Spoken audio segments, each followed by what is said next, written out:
எல்லாத்துக்கும் வணக்கம். இன்றைக்கி நம்ம தட்டைப்பயிரும் சுரக்காயும் போட்டு ஒரு புளிக்குழம்பு ரெசிபி பார்க்கலாம். அதுக்கு ஃபஸ்ட்டு அடுப்பை பற்ற வச்சுக்கோங்க.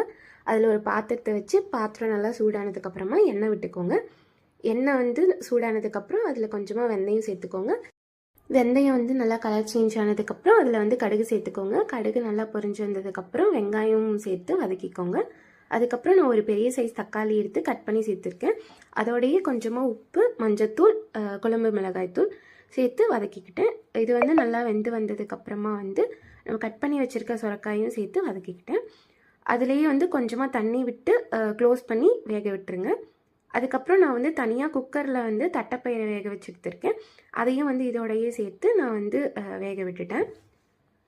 இப்போ இது வெந்து வந்ததுக்கப்புறமா வந்து நான் ஒரு பெரிய நெல்லிக்காய் சைஸில் புளி எடுத்து கரைச்சிருக்கேன். அதையும் இதோடு சேர்த்து வேக விட்டுட்டேன். இப்போ குழம்பு நல்லா கொதிச்சு வந்ததுக்கப்புறம் சுட சுட சாப்பாடோடு சேர்த்து சாப்பிட்டீங்க அப்படின்னா ரொம்பவே நல்லாயிருக்கும். இதை வந்து நீங்களும் ட்ரை பண்ணி பார்த்துட்டு எப்படி இருந்துச்சுன்னு கமெண்ட்ஸில் சொல்லுங்கள். உங்களுக்கு இந்த வீடியோ பிடிச்சிருந்தது அப்படின்னா என்னோடய சேனலுக்கு வந்து சப்ஸ்கிரைப் பண்ணி சப்போர்ட் பண்ணுங்கள். தேங்க்யூ.